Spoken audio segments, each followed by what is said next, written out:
আমি চেয়েছিলাম, আমি তোমার কাছে চেয়েছিলাম একটা বিশাল সবুজ অরণ্য। সেই অরণ্যের রোদনে পড়বে নানান গাছের ছায়া, পাখি সব করে যাবে কলরব, মাঝে মাঝে জংলি ফুলে উড়ে এসে বসবে রংবাহারি প্রজাপতি। ফাগুনে ফুটবে সারা অরণ্য জুড়ে পলাশ পারুল আর নানান বাহারি জংলি ফুল।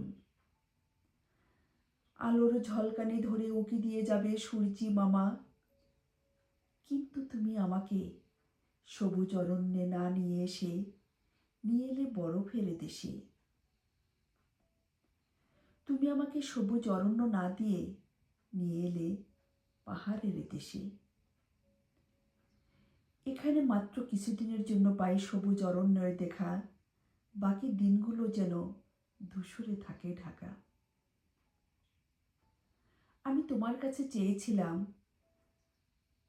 মোহনায় মিশে থাকা পদ্মা, মেঘনা, যমুনায় শ্যামতী, রূপসী ফুলজোরের মতো ছোট বড় মায়াবী নদী। সেই নদীর জলে চলবে পাল তোলা নৌকা, মাঝি মাল্লা বইটা হাতে নৌকা বেয়ে এপার ওপার করবে সব মানুষ। কিন্তু তুমি আমায় নিয়ে এলে পাহাড়ি ঝর্ণার দেশে। চৈত্র বৈশাখ মাসে হাঁটুর জলে পা ভিজিয়ে রাখাল ছেলে পার করবে গরু ছাগলের দল। শরৎকালে নদীর দুকুল ছাপিয়ে দিগন্ত জোড়া মাঠে ভরে থাকবে সাদা সাদা কাশফুল। নদী না দিয়ে তুমি আমাকে দেখা করালে সাগর মহাসাগরের সাথে এই পাহাড়ের দেশে। যার নেই কোনো কুল কিনারা, যার গর্জন শুনলে আমার পিলে চমকে যায়, তার ঢেউয়ের তালে তালে পাই না খুঁজে ছন্দ মাখা সুরের মূর্ছনা। আমি তোমার কাছে চেয়েছিলাম শান্ত মনে এঁকে বেঁকে চলা পাড়া গায়ের মেঠো পথ। সেই মেঠো পথের দুপাশে ফুটে থাকবে নানান বাহারি ঘাস ফুল। ঝুমঝুমিয়ে নুপুরের বাজনার তাল মিলিয়ে হাঁটতে দেখব গায়ের কিশোরী মেয়েগুলোকে।